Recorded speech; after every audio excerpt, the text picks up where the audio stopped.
नमस्कार मित्रों, desire point channel के एक नए वीडियो लेक्चर में मैं हूं अमित दुबे। और आज की इस वीडियो लेक्चर में हम क्लास 12th इंग्लिश के 5th चैप्टर जिसका नाम है शुड विज़ार्ड हिट मॉमी का अध्ययन कर रहे हैं। पिछले वीडियो लेक्चर में हमने यहाँ तक अध्ययन कर लिया था।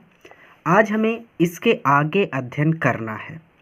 अगर आपने पिछला वीडियो लेक्चर नहीं देखा है तो आपको YouTube पर सर्च करना है शुड विज़ार्ड हिट मॉमी और उसके आगे आपको जोड़ देना है डिज़ायर पॉइंट, जैसा कि नीचे लिखा हुआ आ रहा है। जब आप इस तरह से लिखकर YouTube पर सर्च करेंगे तो आपको हमारे चैनल के इस चैप्टर का वीडियो लेक्चर मिल जाएगा। चलिए आगे चलते हैं। तो अब देखिए क्या कहते हैं कि जो वाज स्टार्टिंग टू फुस विथ हर हैंड्स। एक एक वर्ड को ध्यान से समझिएगा, क्योंकि ये चैप्टर एक ऐसा चैप्टर है जो अपने आप में ही उलझा हुआ है। तो हमारा उद्देश्य है कि हमारा काम भी हो जाए और हम इस चैप्टर में भटके भी ना। तो ध्यान से समझिए। तो जो वाज स्टार्टिंग टू फुस विथ हर हैंड्स, फुस विथ हर हैंड्स यानी इसका मतलब है हाथ मटकाना। तो हम लोग कभी कभी अपने हाथों से ही इशारा करते हैं ना, तो वो उसी तरह से एक तरह से अपने हाथ मटकाने लगती है। कौन? जो। तो जो आज स्टार्टिंग टू फुस विथ हर हैंड्स, इसका मतलब हो जाएगा कि जो अपने हाथ मटकाने लगती है। ठीक है। एंड लुक आउट, और बाहर देखने लगती है, ऑफ द विंडो, खिड़की से, और खिड़की से बाहर देखने लगती है। दूसरी तरह से ऐसे भी पढ़ सकते हैं, क्योंकि सेंटेंस पास्ट में है तो इसको ऐसे भी पढ़ सकते हैं कि जो वाज स्टार्टिंग टू फुस विथ हर हैंड्स, जो अपने हाथों को मटकाने लगी थी और खिड़की से बाहर देख रही थी। At the crack of the day, crack of the day यानी उस प्रभात के लिए, उस सुबह के लिए। ठीक है। That showed under the shade, that showed under the shade, इसका तात्पर्य ये है कि जो कहानी में आने वाला था। इसका मतलब क्या है, पहले इस बात को समझिए। जो को लगा कि अब कहानी समाप्त हो जाएगी, क्योंकि सभी जानवर रोजर स्कंक के साथ खेलने लगे थे और उससे गुलाबों जैसी खुशबू भी आने लगी थी, उसकी बदबू भी समाप्त हो गई थी। तो अब जो को लगता है कि ये कहानी अब समाप्त हो जाएगी। ठीक है। तो eight the crack of the day, यानी क्रैक ऑफ डे इसका मतलब है प्रभात, सुबह या फिर सूर्योदय, एक नया सवेरा। ठीक है। तो उस प्रभात के लिए या फिर उस नए सवेरे के लिए, दैट सोड अंडर द शेड, सोड अंडर द शेड इसका मतलब जो कहानी में आने वाला था। तो इसको ऐसे भी पढ़ सकते हैं कि eight the crack of day that सोड अंडर द शेड, अर्थात जो प्रभात, ठीक है, जो प्रभात सोड अंडर द शेड अब कहानी में आने वाला था। इसका मतलब उसे लगा कि अब कहानी समाप्त हो जाएगी। तो आसान शब्दों में इसको कैसे पढ़ेंगे कि जो आज starting to fuse with her hands, यानी जो अपने हाथों को मटकाने लगी थी। And look out of window, और खिड़की से बाहर देख रही थी। At the crack of day, उस प्रभात के लिए या फिर उस सवेरे के लिए, दैट सोड अंडर द शेड, जो अब आने वाला था। कहाँ पर आने वाला था? कहानी में, अर्थात उसको लगा कि अब कहानी समाप्त हो जाएगी। ठीक है। तो उस प्रभात के लिए जो अब कहानी में आने वाला था। शी थॉट, उसने सोचा, द स्टोरी की कहानी वाज ऑल ओवर, समाप्त होने वाली है। She thought the story was all over, इसका मतलब है कि उसने सोचा, शी थॉट उसने सोचा, द स्टोरी की कहानी वाज ऑल ओवर, ओवर मतलब समाप्त, समाप्त होने वाली है। Jack didn't like women, Jack को डिडंट लाइक पसंद नहीं थी वुमेन महिलाएं। जैक को औरतें या फिर महिलाएं बहुत बुरी लगती थी। व्हेन उस समय, जब दे वे टुक एनीथिंग किसी चीज को पकड़ लेती थी, फॉर ग्रांटेड, फॉर ग्रांटेड यानी ठान लेती थी या फिर मान कर ही चलती थी। अर्थात जैक को महिलाएं उस समय बिल्कुल भी अच्छी नहीं लगती थी जब वे किसी चीज को ठान लेती थी। अर्थात जो को, जैसे जैक अपनी बेटी को कहानी सुना रहा है जो को ना, तो जो एक बात को ठान के चल रही है कि अब कहानी समाप्त होने वाली है। तो इस हालत में महिलाएं जब उसकी बात नहीं सुनती थी, उनको लगता था कि अब वो अपनी मनमानी करती थी, तब जैक को औरतें बहुत बुरी लगती थी। क्लियर है? स्पष्ट है? डरना मत इस चैप्टर से। ठीक है। He liked them, apprehensive, apprehensive यानी वो चाहता था कि वो अप्रीहेंस करें, अप्रीहेंस मतलब प्रतीक्षा करें, इंतजार करें। ही लाइक्ड देम, वो उन्हें चाहता था या फिर वो चाहता था अप्रीहेंसिव की उन्हें प्रतीक्षा करनी चाहिए। हैंगिंग ऑन हिज वर्ड्स, उसके शब्दों का इंतजार करना चाहिए। नाउ, अब जो आर यू लिसनिंग, क्या तुम सुन रही हो सकता है यहाँ से ना समझ में आया हो। जैक डिडंट लाइक वुमेन, तो इसको फिर से देख लेते हैं। तो Jack didn't like women, Jack को औरतें या फिर महिलाएं तब बिल्कुल भी अच्छी नहीं लगती थी जब वे किसी बात को ठान कर ही चलती थी या फिर मान कर बैठ जाती थी। इसका तात्पर्य यह है कि वो अपनी बात को ख़त्म नहीं कर पाया, लेकिन फिर भी जो को लग रहा है कि कहानी ख़त्म होने वाली है, इसलिए जैक को गुस्सा आ रहा है। आगे, ही लाइक देम अप्रीहेंसिव, ही लाइक देम अप्रीहेंसिव यानी उसका मानना था या फिर वो ऐसा कहता था कि उन्हें प्रतीक्षा करनी चाहिए। ठीक है। हैंगिंग ऑन हीज वर्ड्स, उसके शब्दों का इंतजार करना चाहिए। नाउ, अब जो आर यू लिसनिंग, क्या तुम सुन रही हो? यस, हाँ। Because this is very interesting, because क्योंकि दिस इज़ वेरी इंटरेस्टिंग, ये बड़ा रोचक है। वो कहती है, जो कहती है हाँ, फिर उसके बाद जैक कहता है because this is very interesting, क्योंकि ये बड़ा रोचक है। Roger Skunk's mummy said, Roger Skunk की मम्मी सैड कहती हैं what's that awful smell, awful smell यानी भयानक गंध, व्हाट्स दैट यानी कैसी भयानक गंध है। तो व्हाट्स दैट ऑफुल स्मेल, कैसी भयानक गंध है। व्हाट ये खींच कर कहा गया, अर्थात आप कुछ और सोच रहे थे, हो कुछ और गया। जो को लग रहा था कि बस कहानी ख़त्म, लेकिन जैसे ही जैक ने कहा कि रोजर स्कंक की मम्मी ने कहा कि ये कैसी भयानक गंध है, जो कहती है व्हाट, क्या, एंड, और Roger skunk sad, Roger skunk कहता है इट्स मी, ये मैं हूँ मामी।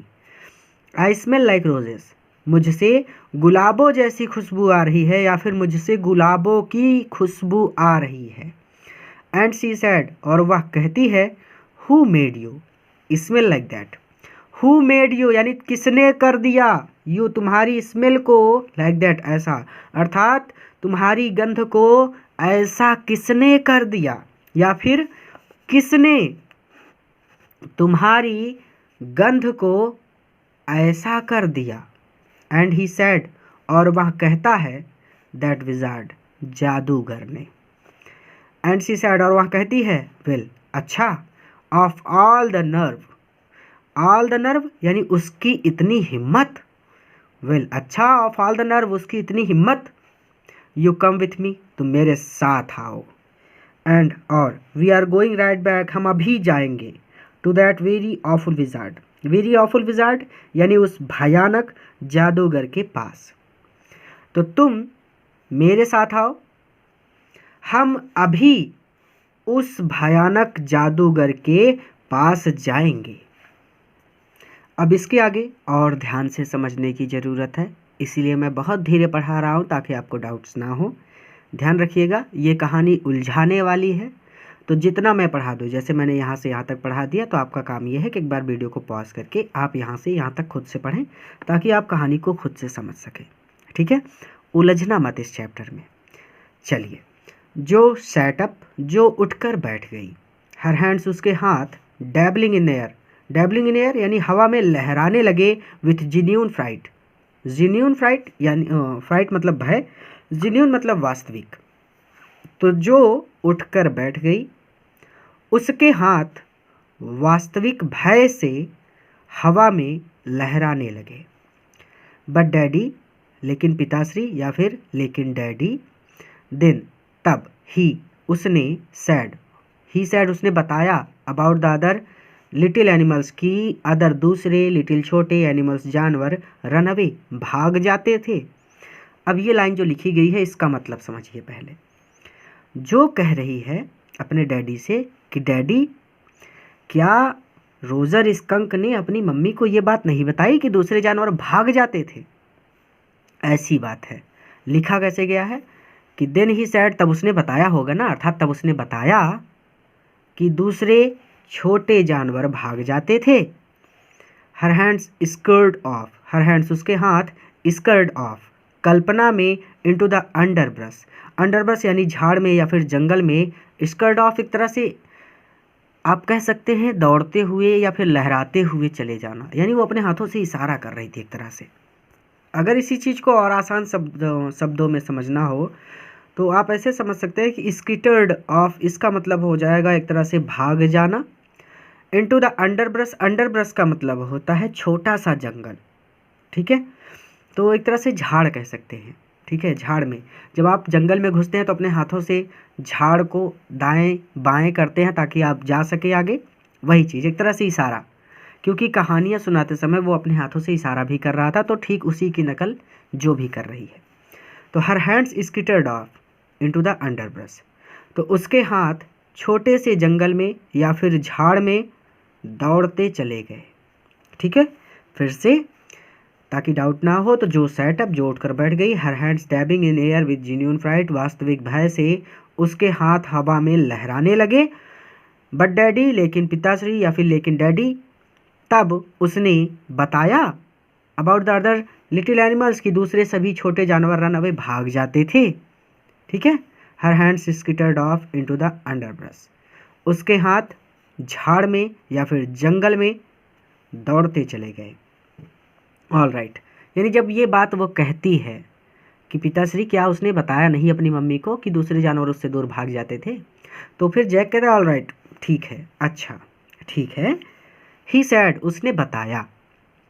बट मम्मी, लेकिन मम्मी, अब ये कहानी में जुड़ गया, यानी अब ये कौन बोल रहा है, अब ये बोल रहा है रोजर स्कंक, ठीक है। ऊपर वाले में बोल रही थी जो कि ये बात तो उसे बतानी चाहिए थी अपनी मम्मी को कि दूसरे जानवर उससे दूर भागते थे, तो अब उसके पिताश्री कह रहे हैं कि ही सैड वहाँ बोलता है बट मम्मी, लेकिन mummy, all the little animals, बाकी सभी दूसरे या फिर बाकी अन्य, आप ऐसे भी पढ़ सकते हो कि अन्य सारे छोटे जानवर रन अवे, भाग जाते हैं। एंड सी सैड, और वहाँ कहती है, सी कौन है, रोजर स्कंक की मम्मी। एंड सी सैड, और वहाँ कहती है, आई डोंट केयर, मुझे परवाह नहीं है। यू स्मेल द वे, तुमसे वैसी ही गंध आती है, अ लिटिल स्कंक, जैसी कि एक छोटे स्कंक से शुड हैव आनी चाहिए। And I am going to take you, और मैं तुम्हें ले चल रही हूँ, right back to that wizard, उस जादूगर के पास। तुमसे वैसी ही गंध आती है जैसी एक छोटे स्कंक से आनी चाहिए, और मैं तुम्हें उस जादूगर के पास ले चल रही हूँ। एंड, और सिट टू कैन अम्ब्रेला, वो एक अम्ब्रेला उठाती है, एक छाता उठाती है। एंड वेंट बैक, और वापस जाती है, with Roger skunk, Roger skunk के साथ, और वह एक छाता उठाती है और रोजर स्कंक के साथ वापस जाती है। एंड हिट, और मारती है या फिर चोट करती है, दैट विजार्ड, जादूगर को, राइट ओवर द हेड, उसके सर पर, और सीधे जादूगर के सिर पर चोट करती है या फिर मारती है, ठीक है। पॉज करके एक बार आप यहाँ से यहाँ तक पढ़ लीजिए ताकि आपको समझ में आ जाए कि कब जो बोल रही है और कब जैक बोल रहा है और कब कहानी में रोजर स्कंक अपनी मम्मी से बात कर रहा है। चलिए आगे चलते हैं, रिवीजन करते चलिएगा, नहीं तो गड़बड़ा जाएंगे आप इस चैप्टर में, ठीक है। भले ही आप कितने भी योग्य हो, इस चैप्टर को एक बार आपको खुद से पढ़ना है, ये आपका काम है ताकि आप भटक ना जाएं। नो, नहीं, जो सैड, जो कहती है। एंड पुट हर हैंड, और वो अपने हाथों को आउट, बाहर निकालती है, to touch his lips, touch छूने के लिए, हीज लिप्स, उसके होठों को। हिज लगा है किसके लिए, जैक के लिए, यानी हम कभी कभी कहते हैं ना, कुछ लोग गलत बोलते रहते हैं तो हम उनके होठों पर अपनी उंगली रख देते हैं कि मत बोलो ज़्यादा, फालतू मत बोलो, क्यों बोल रहे हो, वही चीज़ एक तरह से वो अपने पिता के होठों पर उंगली रखती है या फिर हाथ रख देती है कि मत बोलो ऐसा। नो, नहीं, जो सैड, जो कहती है। And put her hand out, और वो अपने हाथ बाहर निकालती है, टू टच हीज लिप्स, उसके होठों को छूने के लिए। हिज लगा है जैक के लिए, आप ऐसे भी पढ़ सकते हो कि जैक के होठों को छूने के लिए या फिर अपने पिता के होठों को छूने के लिए। डरना मत बस इस चैप्टर से, ठीक है। एक एक वर्ड बहुत बेसिक पढ़ा रहा हूँ, बहुत स्लो पढ़ा रहा हूँ। At even in her agitation, at even in her agitation यहाँ पर ध्यान से समझिएगा कि जो वो उसके हाथ जो है ना वो अपने पिता के होठों पर रखना चाहती है, लेकिन फिर भी कह रहे हैं कि at even in her agitation, लेकिन फिर भी अपनी एजिटेशन में, लेकिन फिर भी अपनी उत्तेजना में, डिड नॉट क्वाइट डेयर, उसका साहस नहीं हुआ। ठीक है, टू स्टॉप, रोकने का या फिर बंद करने का, the source of truth. Source of truth यानी ट्रुथ मतलब होता है सत्य, सोर्स मतलब स्रोत, तो सत्य के स्रोत को, अर्थात वो भी जानना चाहती थी कि आखिर रोजर स्कंक की माँ जादूगर को मारती क्यों है। ठीक है, तो एट इवन हर एजिटेशन, लेकिन फिर भी अपनी उत्तेजना में वह सत्य के स्रोत को रोकने का साहस ना जुटा सकी। इंस्पिरेशन केम टू हर, उसके अंदर इंस्पिरेशन आई, उसके अंदर प्रेरणा आई। इंस्पिरेशन मतलब प्रेरणा, केम टू हर यानी उसके अंदर आई, तो उसके अंदर प्रेरणा जागी। आप ऐसे भी बोल सकते हो कि उसके अंदर प्रेरणा आई या फिर उसके अंदर प्रेरणा जागी। ठीक है, अब यहाँ पर हो सकता है आपको डाउट हो, तो एट इवन हर एजिटेशन, लेकिन फिर भी अपनी उत्तेजना में उससे सत्य के स्रोत को रोकने का साहस उसमें ना आया, या फिर इसको दूसरे तरीके से ऐसे पढ़ सकते हैं, लेकिन फिर भी अपनी उत्तेजना में भी वह सत्य के स्रोत को रोकने का साहस ना जुटा सकी, उसके अंदर प्रेरणा जागी। देन यानी अब वो खुद कहानी सुना रही अपने पिता को, यानी वो कहती है कि देन तब द विजार्ड, उस जादूगर ने hit her on the head, hit मारा होगा, हर रोजर स्कंक की मम्मी के लिए हर लगा है, तो हिट हर उसके सर पर मारा होगा, ऑन द हेड यानी सिर पर।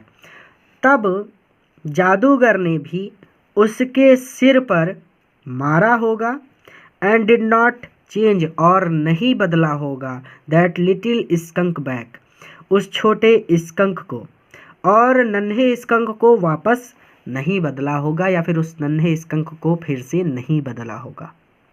ये कौन कह रहा है? जो कह रही है। किससे कह रही है? जैक से। ठीक है, तो अब उसके अंदर इंस्पिरेशन आती है। इसका मतलब ये है कि वो खुद कहानी को अपने पिता को सुनाती है, अर्थात वो सोचती है कि अब ऐसा ही हुआ होगा।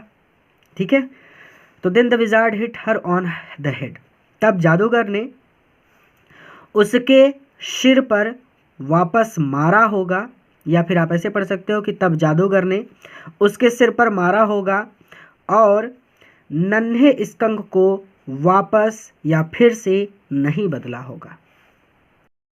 अब जैक कहता है नो, नहीं।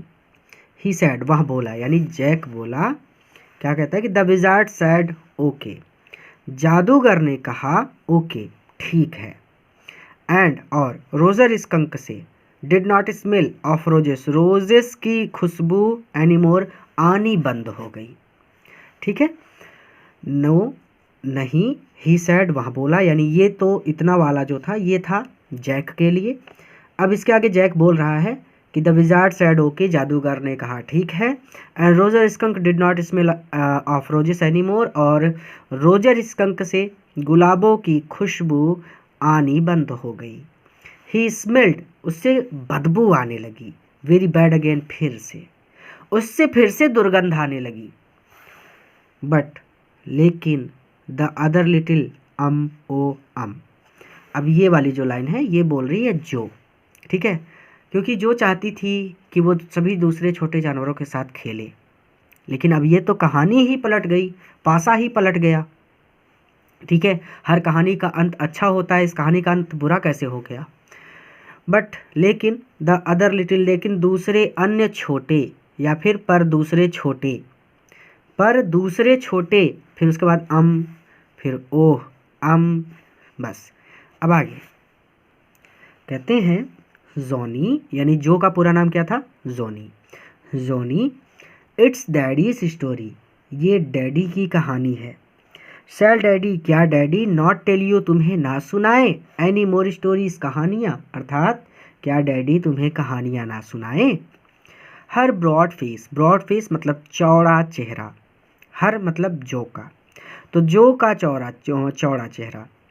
लुक्ड, यानी जो अपने चौड़े चेहरे से लुक्ड देखती है, एट हिम लगा है जैक के लिए, उसको, तो इसको कहते हैं कि चौड़े चेहरे से उसने उसकी ओर देखा, यानी हर यानी उसने यानी जो ने, हिम यानी उसकी ओर यानी अपने पिता की ओर। Throughout shifted light, through shifted light यानी छन कर आती हुई रोशनी में। अस्टाउंडेड इसका मतलब हो जाता है चकित, ठीक है, तो पूरा जोड़कर इसको ऐसे पढ़ना है। अस्टाउंडेड को पहले पढ़ेंगे, चकित, ब्रॉड फेस, चौड़े चेहरे से, उसने उसकी ओर देखा। थ्रो शिफ्टेड लाइट, छन कर आती हुई रोशनी में। दूसरा तरीका, थ्रो शिफ्टेड लाइट, छन कर आती हुई रोशनी में, चकित, चौड़े चेहरे से, ठीक है, उसने उसकी ओर देखा। दो तरीके से बताया, जैसे आपको याद हो जाए पढ़ लीजिए। This is what happened then, this is what और तब, वाट हैपेंड देन और तब ये हुआ। This is what happened then, इस पूरे का मतलब हो जाएगा कि तब यह हुआ कि Roger skunk and his mummy और उसकी मम्मी वेंट बैक होम, वापस घर गए। और तब ये हुआ कि रोजर स्कंक और उसकी मम्मी घर गए। एंड दे हर्ड और उन्होंने सुना, वू वू यानी ट्रेन की जो आवाज़ होती है वो पू पू करते हैं ना, वही चीज़ एक तरह से, बू वू यानी बू वू सुना। एंड इट वाज द छू छू ट्रेन, एंड इट वाज और यह छू छू ट्रेन थी।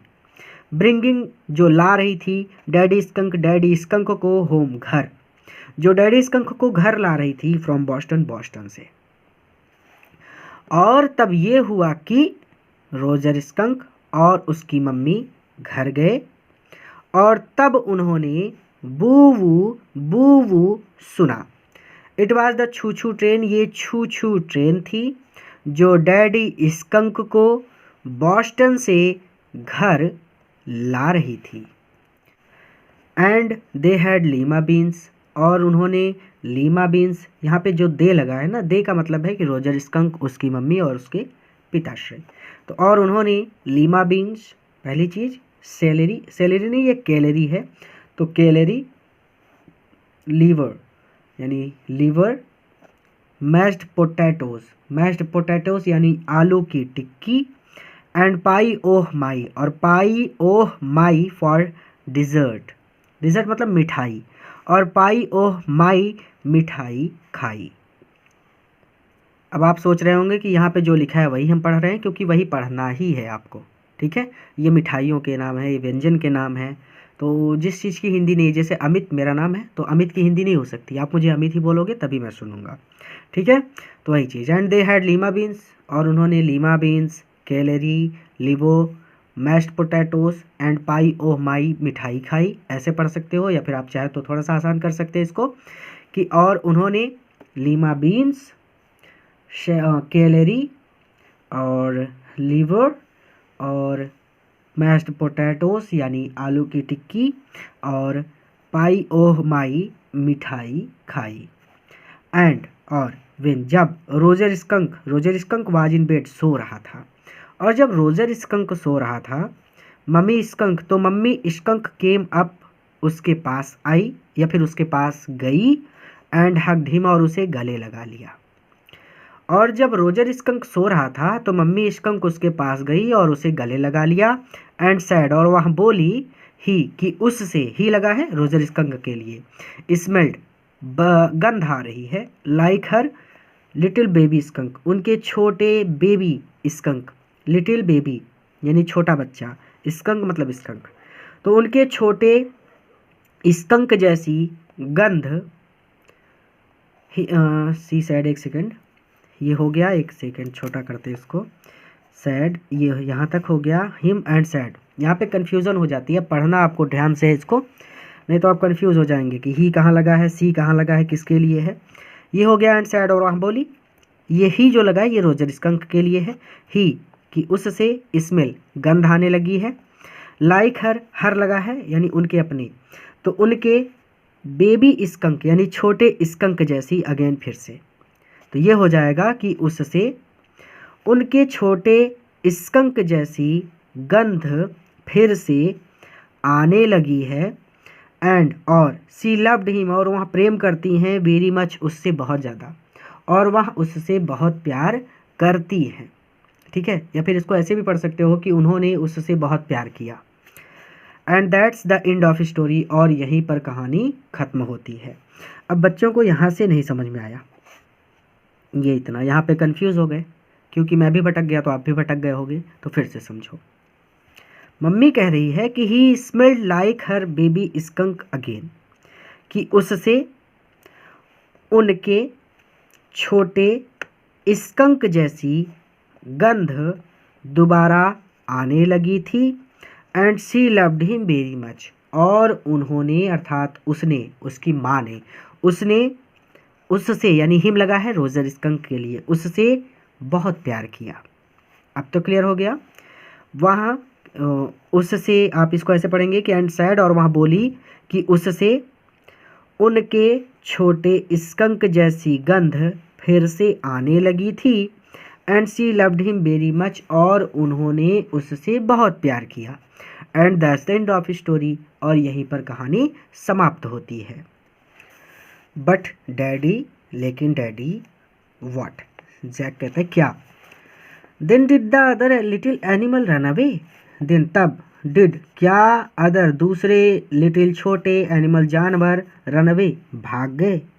फिर क्या दूसरे छोटे जानवर भाग गए? नो नहीं, बिकॉज क्योंकि इवेंचुअली अंततः दे गॉट यूज्ड, वो आदी हो गए या फिर वो अभ्यस्त हो गए। ये दे लगा है उन सभी छोटे जानवरों के लिए। तो they got used to the way, तो वो अभ्यस्त हो गए, द वे ही वाज, जैसा वो था, ही लगा है रोजर स्कंक के लिए।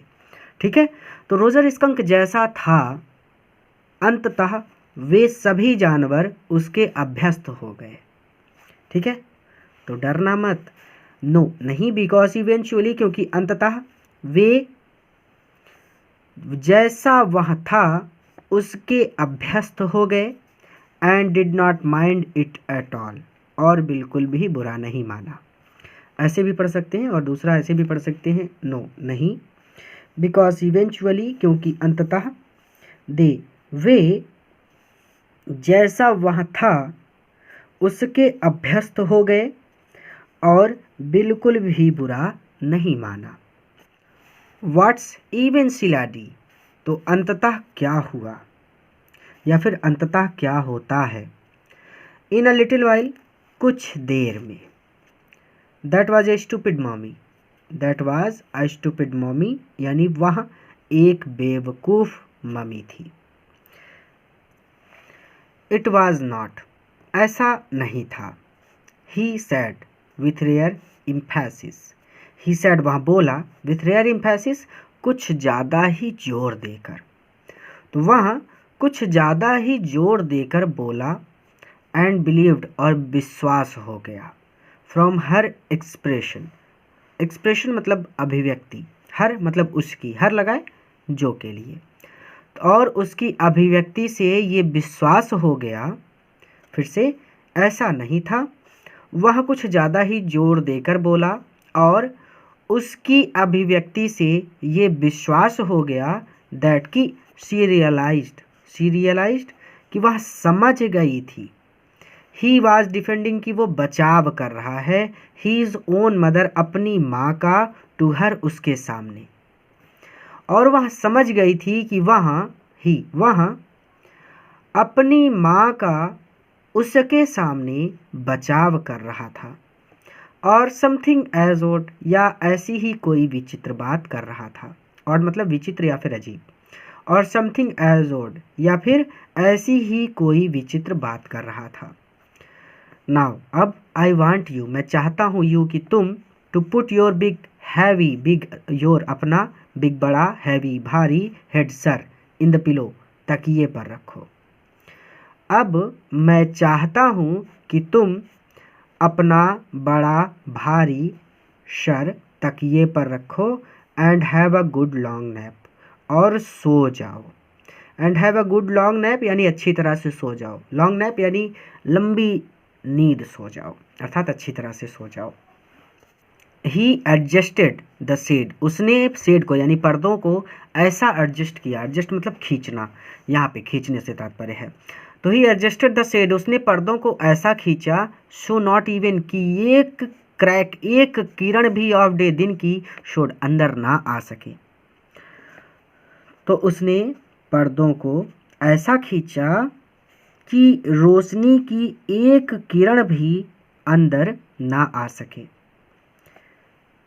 ये कहाँ गया भाई, showed and tiptoed, tiptoed to the door, tiptoed यानी झुकना या फिर दरवाजे की तरफ झुकना, ऐसे कह सकते हैं। द डोर यानी दरवाजे की ओर झुक गया, अर्थात दबे पांव दरवाजे तक आ गया, ठीक है। एंड टिपटोइड टू द डोर, इसका मतलब होता है दरवाजे की ओर झुक जाना। इसका मतलब तात्पर्य यहाँ पे सीधा सीधा ये है कि वो दबे पांव दरवाजे पर आ गया। इन द प्रेशेंस, और उसने ऐसा प्रेशेंस किया, उसने ऐसा दिखावा किया, दैट की सी लगा है जो के लिए, कि वह was already asleep, already asleep यानी वह पहले ही सो गई हो, ठीक है। In the pretence that she was already asleep, इसका तो मतलब हो जाएगा सीधा सीधा कि उसने ऐसा दिखावा किया या फिर उसने ऐसा बहाना बनाया जैसे कि वह पहले से ही सो चुकी है।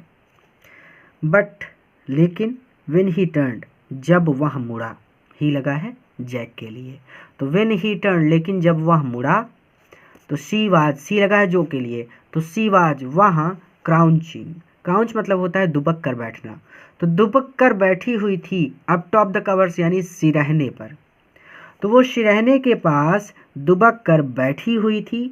एंड स्टेयरिंग एट हिम, और उसकी ओर घूर रही थी, स्टेयर मतलब घूरना, एट हिम, ही मतलब जैक की ओर, और उसकी ओर घूर रही थी। बच्चे कहानी को जैक, जो और रोजर स्कंक, इन सबको हैम और हिम, हर, ये सब पढ़ते पढ़ते इतना कंफ्यूज हो जाते हैं कि यहाँ पर मैं और ज़्यादा बेसिक बताता हूँ हर बार, ताकि आपके डाउट्स ना हो, क्योंकि अब कहानी समाप्त हो चुकी है। अब हिम लगा है तो जैक के लिए है, हर लगा है तो जो के लिए है, ठीक है। तो लेकिन जब वह मुड़ा तो वह सिरहने के पास दुबक कर बैठी हुई थी और उसकी ओर घूर रही थी। हे, हे, हम लोग बोलते ना हे, सुनो, वही एक तरह से हे, हे। Get under the covers, get under the covers यानी कवर्स को ओढ़ लो, यानी चादर को ओढ़ लो। एंड फॉल फास्ट एस्लीप, और सो जाओ, इसका मतलब कि चादर को ढककर जल्दी से सो जाओ, जैसे हम लोग चादर ओढ़ कर सोते हैं ना, तो वही चीज़। गेट अंदर द कवर्स यानी कवर्स के अंदर चली जाओ, यानी चादर के अंदर चली जाओ, यानी चादर को ओढ़ लो। एंड फास्ट एस्लीप, और जल्दी से सो जाओ, या फिर आप ऐसे भी पढ़ सकते हो कि चादर ढक कर जल्दी से सो जाओ। बॉबिस एस्लीप, बॉबी पहले ही सो चुका है। She stood up, she stood up यानी वो खड़ी हो गई। And bounce gingerly on the spring, और स्प्रिंगों पर बाउंस्ड, उछली, जिंजरली होशियारी से या फिर तेजी से। और स्प्रिंगों पर, जो बेड होते हैं ना उनमें स्प्रिंग लगी होती है नीचे, वही चीज़, ठीक है। अब ऐसा मत समझिएगा कि कहीं से उठा के स्प्रिंग लाई, तो बेड में पहले से ही स्प्रिंग लगी होती है, तो वही चीज़, स्प्रिंग पर होशियारी से तेजी से उछली। डैडी, डैडी, व्हाट, क्या, टुमारो, कल, आई वांट यू, मैं चाहती हूँ कि आप, टेल मी ए स्टोरी, मुझे एक कहानी सुनाएं। टेल मी द स्टोरी यानी मुझे कहानी सुनाएं, ठीक है, एक स्टोरी नहीं, मुझे कहानी सुनाएं। तो कल मैं चाहती हूँ कि आप मुझे कहानी सुनाएं, दैट, जिसमें, दैट विजार्ड, वह जादूगर, टुक दैट मैजिक वांड, अपनी जादुई छड़ी या फिर जादू की छड़ी उठाता है। एंड हिट दैट मम्मी, और मम्मी को मार देता है।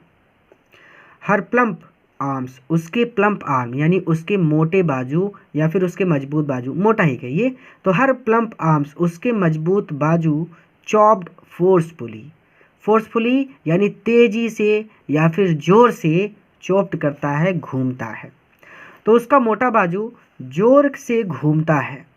राइट ओवर द हेड, सीधा सिर के ऊपर, ठीक है। तो कल मैं चाहती हूँ कि आप मुझे कहानी सुनाएं जिसमें वह जादूगर अपनी जादुई छड़ी उठाता है और मम्मी को मार देता है। उसका मोटा बाजू तेजी से घूमता है, सीधा सिर के ऊपर। नो, नहीं, दैट्स नॉट द स्टोरी। कहानी ये नहीं है, या फिर कहानी इस तरह नहीं है। द पॉइंट इज, बात ये है कि दैट मतलब कि द लिटिल स्कंक, छोटा स्कंक, लव्ड हिज मम्मी, अपनी मम्मी से प्रेम करता है। छोटा करेंगे, यहाँ तक पहले समझिए। तो पॉइंट इज यानी बात ये है कि छोटा स्कंक अपनी मम्मी से प्यार करता था। मोर देन, कहीं ज़्यादा, he loved all the other little animals.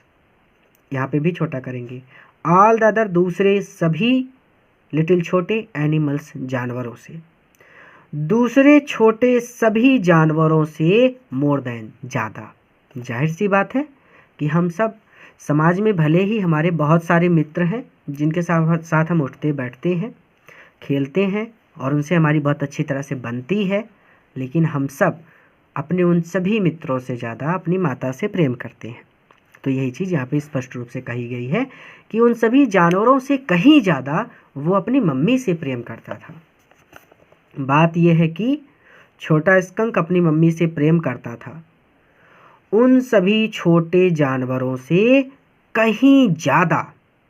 तो इसको ऐसे भी पढ़ सकते हो कि बात यह है कि छोटा स्कंक उन सभी छोटे जानवरों से कहीं ज़्यादा अपनी मम्मी से प्रेम करता था।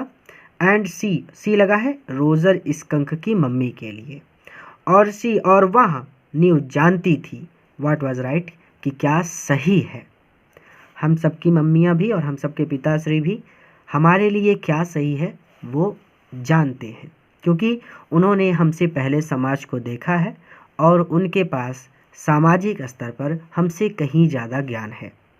तो वही चीज़, तो इस कहानी का एक ये भी सीख यहाँ पे मिल जाती है आपको कि समाज में हमें किस दृष्टि से देखा जाता है और कितने लोग हमसे प्रेम करते हैं, ये महत्वपूर्ण नहीं है, बल्कि हमें वैसे ही बने रहना है जैसे हम हैं।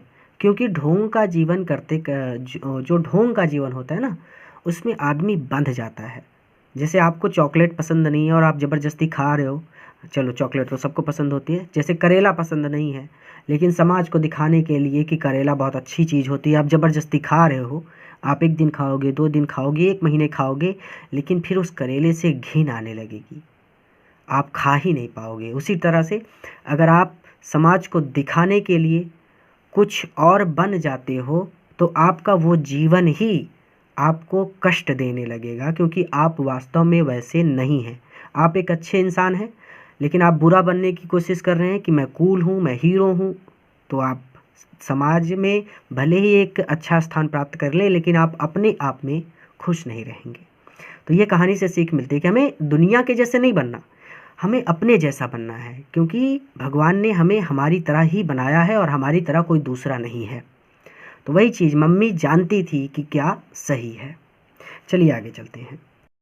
नो, नहीं, टुमारो, कल, यू से, आप कहना, ही, कि उसने, हिट दैट मम्मी, मम्मी को हिट किया, मम्मी को चोट की या फिर मम्मी को मारा। ठीक है, नहीं, कल आप कहना, टुमारो यू से, कल आप कहना कि उसने, ही मतलब जादूगर के लिए लगा है, ही, कि उसने मम्मी को मारा या फिर मम्मी को चोट की। डू इट, जरूर कहना। सी किक्ड हर लेग्स अप, सी किक्ड हर लेग्स यानी उसने अपने पैर से लात मारी। अप यानी यहाँ पे सीधे सीधी कि वो बेड पर चल रही थी, बेड पर खड़ी थी, तो बेड पर ही उसने अपने जोर से टांग पटका। जैसे बच्चे जिद करते हैं ना, तो एक तरह से अपने पैर पटकने लगते हैं, वही चीज़, जिद की। तो सी किक्ड हर लेग्स अप यानी इसका मतलब आप सीधे सीधे याद करेंगे, ज़्यादा घुमा फिरा कर नहीं, कि उसने अपने पैर से लात मारी। एंड सेट डाउन, और बैठ गई, ऑन द बेड, बेड पर, और बिस्तर पर बैठ गई। ठीक है, जिद करते हैं बच्चे तो अपना पैर पटकने लगते हैं, वही चीज़। ठीक है, लेकिन हम इसको ऐसे तो बोलेंगे नहीं, क्योंकि वो अपना पैर पटकने लगी, तो ऐसे पढ़ेंगे थोड़ा अटपटा लगेगा। तो सीधा सीधा मतलब ये है कि हमें पता तो है, लेकिन हम अपने शब्द को एक अच्छे स्तर पर दिखाने के लिए हम इसको ऐसे पढ़ेंगे कि उसने अपने पैर से लात मारी और बेड पर बैठ गई। आगे कहते हैं कि with a great heave, great heave यानी एक तरह से आप इस यहाँ पर विथ अ ग्रेट हीव इसका मतलब तो होता है कि बड़े उत्साह के साथ, लेकिन यहाँ पर इसका मतलब है कि बच्चे जैसी जो जिद होती है उसके साथ। And with a great heave, और बच्चों जैसी जिद के साथ। And complaint of spring, complaint of spring यानी शिकायत करते हैं ना बच्चे, तो कंप्लेन वही शिकायत, तो कंप्लेंट ऑफ स्प्रिंग यानी शिकायतों के साथ या फिर शिकायत करती हुई वह बोली। ठीक है, तो आप पूरा जोड़कर पढ़ना चाहें तो ऐसे भी पढ़ सकते हो, with a great heave and complaint of spring. इस पूरे को आप जोड़कर पढ़ना चाहें तो ऐसे ही पढ़ सकते हैं कि बच्चों जैसी जिद के साथ वह बोली, क्योंकि एक एक तो बता ही दिया है, तो एक ही बात को दो बार कहने से क्या मतलब। To with a great heave and complaint of spring इसका मतलब हो जाएगा, यानी with a great heave and complaint of spring इसका मतलब होगा आपके लिए कि बच्चों जैसी जिद के साथ वह बोली। एज सी हैड डन, जैसा कि उसने किया था। 100 ऑफ टाइम्स यानी सैकड़ों बार, बिफोर इससे पहले। ठीक है, तो जैसा कि उसने इससे पहले सैकड़ों बार किया था। ठीक है, यानी उसने बोला क्या था, डू इट, जरूर कहना। फिर उसके आगे यहाँ पे कह रहे हैं कि एज सी हैड डन, ऐसा उसने किया था 100 ऑफ टाइम्स बिफोर, इससे पहले सैकड़ों बार। इससे पहले भी उसने सैकड़ों बार ऐसा ही किया था। एक्सेप्ट दैट दिस टाइम, लेकिन इस बार सी डिड नॉट लाफ, वो हंस नहीं रही थी। से इट, ऐसा ही कहना, डैडी डैडी। वीडियो को पॉज कीजिए, यहाँ से लेकर यहाँ तक एक बार पढ़िए, फिर आगे चलिए। आप इस चैप्टर को जितना ज़्यादा पढ़ेंगे आपके लिए उतना ही बेहतर है, क्योंकि ये चैप्टर भूल भुलैया है, अपने आप में भटका देता है। तो जो एक बार आप इस चैप्टर को जब खुद से पढ़ेंगे ना, तो आपको भी एहसास होगा कि कुछ चीज़ें आपसे छूट रही हैं, लेकिन जैसे ही आप इस चैप्टर को एक बार खुद से पढ़ेंगे वो चीज़ें आपके लिए क्लियर हो जाएंगी कि कौन कौन सी चीज़ें छूट रही हैं, और उन्हें आप दोबारा वीडियो से देखकर पढ़ सकते हैं। लेकिन अगर आपने सिर्फ वीडियो देखकर इस चैप्टर को छोड़ दिया तो ये चैप्टर आपको नहीं छोड़ेगा, ध्यान रखिएगा इस बात को। चलिए, वेल, अच्छा, विल सी, देखेंगे, या फिर ठीक है सोचेंगे, ऐसे भी बोल सकते हो, लेकिन चलो ठीक है सीधा सीधा बोलते हैं। वेल, अच्छा, विल सी, देखेंगे। नाउ, अब एटलीस्ट, कम से कम, हैव अ रेस्ट, सो जाओ, अब तो कम से कम सो जाओ। स्टे ऑन बेड, बेड पर ही रहना। ठीक है, you are a good girl, तुम एक अच्छी लड़की हो। ही क्लोज द डोर, उसने दरवाज़ा बंद कर दिया। ही लगा है जैक के लिए, तो ही क्लोज द डोर, उसने दरवाज़ा बंद कर दिया। एंड वेंट डाउन स्टेयर्स, और सीढ़ियों से नीचे आ गया। ऐसे भी पढ़ सकते हैं कि उसने दरवाज़ा बंद कर दिया और नीचे आ गया। क्लेयर, क्लेयर कौन है, उसकी पत्नी।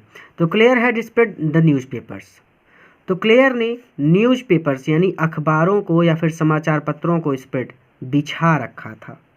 ठीक है, एंड ओपेंड, और उसने खोल रखा था, द ओपन मतलब खोल रखा था, the paint can, paint can यानी पेंट का डब्बा, और उसने पेंट के डब्बे को खोल रखा था।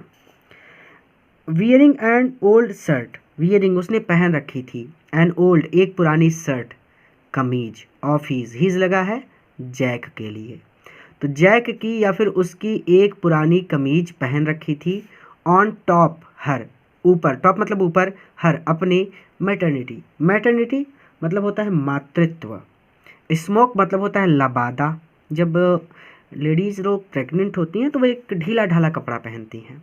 ठीक है, तो आप इसको ऐसे पढ़ सकते हैं कि मैं हर मैटरनिटी स्मोक, अपने मैटरनिटी मातृत्व को छुपाने के लिए, स्मोक पहने गए लबादे या फिर पहने गए ढीले ढाले कपड़े के ऊपर उसने उसकी एक पुरानी कमीज पहन रखी थी। एक एक वर्ड बताया है, क्लियर है कि अपने मातृत्व को ढकने के लिए पहने गए लबादे या फिर पहने गए ढीले ढाले कपड़े के ऊपर उसने उसकी एक पुरानी कमीज पहन रखी थी। ठीक है, हिज लगा है जैक के लिए, हर लगा है जैक की पत्नी क्लेयर के लिए। कहाँ गया नाम उसका, क्लियर यहीं पर तो थी, हाँ क्लियर। ठीक है, was striking the chair rail, और चेयर रेल, चेयर कुर्सी, रेल मतलब कुर्सी का डंडा, तो कुर्सी के डंडे पर with a dipped brush, paint में डिप्ड यानी भीगा हुआ ब्रश, ब्रश वाज स्ट्राइकिंग वो चला रही थी, और कुर्सी के डंडे पर पेंट से भीगा हुआ ब्रश वो चला रही थी। Above him foot steps, above him यानी हिम लगा है जैक के लिए, अबव हिम यानी उसके ऊपर, जैक के ऊपर। अब आप घर में बैठे हो और मैं बोलूं कि आपके ऊपर अर्थात छत पर, और अगर आपके घर के ऊपर 2 मंजिला मकान है तो दूसरी वाली बिल्डिंग जो दूसरा मंजिला है उस पर, ठीक है। तो अबव हिम यानी उसके ऊपर, फुट स्टेप्स, फुट स्टेप्स यानी पैरों के चलने की आवाज़, तो उसके ऊपर से कदमों के वाइब्रेट, हिलने की आवाज़ आ रही थी। एंड ही मतलब जैक, और उसने कॉल्ड, पुकारा, और उसने पुकारा यानी उसने आवाज़ लगा कर कहा। जब हम ज़ोर से बोलते हैं तो उसको एक तरह से पुकारना भी कह सकते हैं। अबव हिम और उसके ऊपर से कदमों के चलने की आवाज़ आ रही थी, और उसने पुकार कर कहा या फिर उसने ज़ोर से कहा, जोनी यानी उसकी बेटी का नाम जो था और उसका पूरा नाम था जोनी, यानी जोनी जो थी वो सोई नहीं थी। तो जोनी, सेल आई कम अप, सेल क्या, आई मैं, कम अप देयर ऊपर आकर, एंड स्पैंक यू तुम्हें थप्पड़ लगाऊं। जोनी क्या मैं ऊपर आकर तुम्हें थप्पड़ लगाऊं। द फुट स्टेप्स हेजिटेटेड, कदमों की आवाज़ रुक गई या फिर उसके कदम रुक गए, वो डर गई कि अभी ऊपर आएंगे तो मारेंगे। तो द फुट स्टेप्स हेजिटेटेड, कदम रुक गए। That was a long story, बड़ी लंबी कहानी थी। क्लियर सैड, क्लियर बोली। तो that was a long story, बड़ी लंबी कहानी थी। क्लियर सैड, क्लियर बोली। तो इसको यहाँ से फिर से पढ़ना हो तो ऐसे पढ़ सकते हैं कि कुर्सी के डंडे पर पेंट में भिगोया हुआ ब्रश वो चला रही थी, और उसके ऊपर से कदमों के चलने की आवाज़ या फिर कदमों के, आप हाँ कैसे बोलिए कि उसके ऊपर से कदमों के चलने की आवाज़ आ रही थी, और उसने पुकार कर कहा, जोनी क्या मैं ऊपर आकर तुम्हें थप्पड़ लगाऊं। द फुट स्टेप्स हेजिटेटेड, उसके कदम रुक गए। The it was a long story, बड़ी लंबी कहानी थी। क्लियर सैड, क्लियर ने कहा। द पुअर किड, बेचारी बच्ची। ही आंसर्ड, उसने उत्तर दिया। एंड विथ अटर वियरीनेस, और पूरी थकान के साथ। वास्ट, वो देखता रहा। हिज वाइफ, अपनी पत्नी को लेबर, परिश्रम करते हुए। बेचारी बच्ची, वह उत्तर देता है या फिर उसने उत्तर दिया, और पूरी थकान के साथ वह अपनी पत्नी को परिश्रम करते हुए देखता रहा। इसके आगे कुछ चीज़ें आपको समझनी होंगी, जो चीज़ें घर में भी आप अक्सर देखते हैं लेकिन उनके नाम से आप परिचित नहीं हैं। सबसे पहले यहाँ पे कहते हैं the wood work, would work यानी लकड़ी का सामान, ठीक है, इसका मतलब हो जाएगा लकड़ी का सामान। अ केज, केज मतलब होता है पिंजरा या फिर कटघरा। Of moulding and rails, moulding and rails, moulding एक तरह से आप लोग घर में देखते हैं कि कुछ जैसे पंखा जहाँ पर लटकाया जाता है तो वहाँ पर कुछ डिज़ाइंस बनाई जाती हैं, और घरों के किनारों पर भी कुछ डिज़ाइंस बनाई जाती हैं, जैसे कि इमेज में आ रहा है आपको। इसे बोलते हैं मोल्डिंग डिज़ाइन। मोल्डिंग मतलब फंटियाँ, ठीक है। अगर आप अच्छी तरह से नहीं जानते तो अपने पिताश्री से पूछिए या फिर ऐसे आदमी से पूछिए जो पेंटर का काम करता हो, वो आपको बताएगा कि मोल्डिंग क्या होती है। वैसे तो आप इमेज में देखकर समझ ही सकते हैं, लेकिन फिर भी अगर आपको नहीं समझ में आ रहा है तो आप उससे पूछेंगे तो वो बताएगा, ठीक है। And rails, moulding and rails यानी फंटियों और डंडों से बना हुआ एक पिंजरा। मोल्डिंग एंड रेल्स, फंटियों और डंडों से या फिर मोल्डिंग एंड रेल्स, मोल्डिंग्स और रेल्स से बना हुआ एक पिंजरा, जैसे आपको याद हो जाए। चलिए, मोल्डिंग एंड रेल्स, फंटियों और डंडों से बना एक पिंजरा या फिर एक कटघरा। And baseboards, baseboards का मतलब होता है लकड़ियों की पट्टी, ठीक है। जब लकड़ी का सा काम होता है ना तो वहाँ पे बहुत सारे लकड़ी के पटरे आ जाते हैं, जैसे तख्त वगैरह बनाना होता है तो वहाँ पे लकड़ी के पटरे लगते हैं, तो वही लकड़ी की पट्टियाँ, ठीक है। तो बेस बोर्ड्स, बेस बोर्ड को बेस बोर्ड भी बोलते हैं क्योंकि ये वर्ड बहुत ज़्यादा प्रचलन में है, तो लकड़ी की पट्टियाँ बोल सकते हैं, ठीक है। All around them, all around them यानी उनके, उसकी पत्नी और उसके ऑल अराउंड, चारों ओर फैली हुई थी। अब देखिए पूरा पढ़ के ऐसे पढ़ेंगे कि द वुड वर्क यानी लकड़ी का सामान, मोल्डिंग एंड रेल्स केज, तो मोल्डिंग यानी फंटियों और डंडों से बना एक पिंजरा या फिर एक कटघरा, and baseboards all around them, और उनके चारों ओर लकड़ियों की पट्टियाँ या फिर लकड़ी की पट्टियाँ फैली हुई थी या फिर बिखरी हुई थी। आप ऐसे भी पढ़ सकते हो कि उनके चारों ओर लकड़ी के तख्ते, जो बड़े बड़े तख्ते होते हैं वो बिखरे हुए थे। पट्टियाँ भी बोल सकते हो, तख्ते भी बोल सकते हो, जो आपको याद हो जाए। ठीक है, चलिए अब ये तो क्लियर हो गया, क्योंकि बच्चे बहुत कंफ्यूज होते हैं इतने में, इसलिए मैंने बहुत स्लो पढ़ा दिया। फिर से पढ़ना हो तो द वुडवर्ड यानी लकड़ी का सामान, मोल्डिंग एंड रील्स अकेज यानी फंटियों और डंडों से बना एक कटघरा या फिर एक पिंजरा, यानी उनका जो घर था वो पूरे घर की बात कर रहा है। And baseboards all around them, और उनके चारों ओर बिखरे हुए लकड़ी के पट्टे या फिर लकड़ी की पट्टी, और उनके चारों ओर लकड़ी की पट्टी बिखरी हुई थी।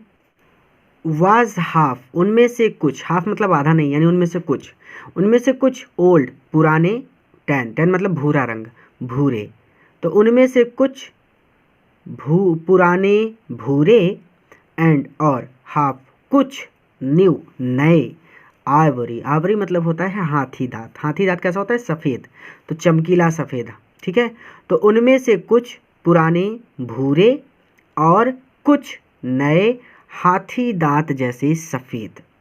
एंड ही, और उसने, ही लगाया जैक के लिए, और उसने फेल्ट महसूस किया, कॉट कैद, और उसने स्वयं को कैद पाया।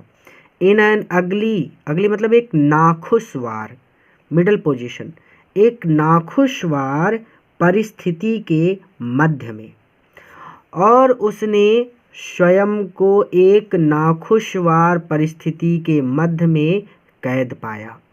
ठीक है, उसे लग रहा था कि चारों तरफ का माहौल जो है ना वो खुश नहीं है। एंड थॉट ही, और उसने सोचा, he as will felt his wife's presence in the cage with him. अब ये देखिए, सीधे सीधे वो कह रहा है कि एंड दो, और यद्यपि, ही उसने, एज विल फेल्ट महसूस किया, हिज वाइफ्स प्रेजेंस अपनी पत्नी की उपस्थिति को भी, इन द केज उसी पिंजरे में, विथ हिम उसके साथ, और यद्यपि उसने उस पिंजरे में अपने साथ अपनी पत्नी की उपस्थिति को भी महसूस किया। He did not want to speak, वो स्पीक नहीं करना चाहता था विथ हर, उससे, यानी ही डिड नॉट वांट, वो नहीं चाहता था टू स्पीक विथ हर, उससे बात करना, तो उससे बात करना नहीं चाहता था। तो वहाँ उससे, हर लगा है उसकी पत्नी के लिए, ही लगा है उसके लिए यानी जैक के लिए, तो वहाँ उससे बात नहीं करना चाहता था। वर्क विथ हर, उसके साथ काम नहीं करना चाहता था। टच हर, उसे छूना नहीं चाहता था। एनीथिंग, कुछ भी नहीं करना चाहता था। अब हो सकता है कुछ डाउट हो, तो फिर से आप पढ़ना चाहें तो यहाँ से पढ़ सकते हैं। द पुअर किड यानी बेचारी बच्ची, ही आंसर्ड, उसने उत्तर दिया। एंड विथ अटर वेरीनेस, और पूरी थकान के साथ, वाच्ड हिज वाइफ लेबर, अपनी पत्नी को काम करते हुए वहाँ देखता रहा। द वुड वर्क यानी लकड़ी का सामान, a cage of moulding and rails यानी फंटियों और डंडों से बना एक पिंजरा या फिर एक कटघरा, and baseboards all around them, और उनके चारों ओर बिखरे हुए लकड़ी के पट्टे या फिर उनके चारों ओर बिखरी हुई लकड़ी की पट्टी। ठीक है, यानी वो पूरा घर। वाज हाफ ओल्ड, यानी उनमें से कुछ पुराने भूरे, एंड हाफ न्यू एवरी, और कुछ नए हाथी दांत जैसे सफ़ेद। एंड ही फेल्ट कॉट, और उसने स्वयं को कैद पाया, इन एन अगली मिडल पोजीशन, एक नाखुशवार परिस्थिति के मध्य में, और उसने अपने आप को एक नाखुशवार परिस्थिति के मध्य में कैद पाया। और यद्यपि उसने अपने साथ अपनी पत्नी की उपस्थिति को भी उस पिंजरे में कैद पाया, या फिर इसको ऐसे पढ़ सकते हैं कि उसने और यद्यपि उसने अपने साथ उस पिंजरे में अपनी पत्नी की उपस्थिति को भी महसूस किया। And he did not want to speak with her, और वहाँ उससे बात नहीं करना चाहता था। वर्क विथ हर, उसके साथ काम करना नहीं चाहता था। टच हर, उसे छूना नहीं चाहता था। एनीथिंग, कुछ भी नहीं करना चाहता था। अब सबसे सरल बात बताऊं तो इस चैप्टर को समझने का केवल एक ही तरीका है कि इस चैप्टर को आप खुद से पढ़ें। तो एक बार आपको ये काम खुद से करना है ताकि आप इस चैप्टर को अच्छी तरह से समझ सकें। पूरा वीडियो देखने के लिए धन्यवाद। एक नए वीडियो लेक्चर में एक नए चैप्टर के साथ मैं फिर से मिलूंगा, लेकिन आपको भी एक काम करना है कि इस वीडियो को अपने मित्रों के साथ ज़रूर शेयर करना है ताकि वो भी इससे लाभ ले सके।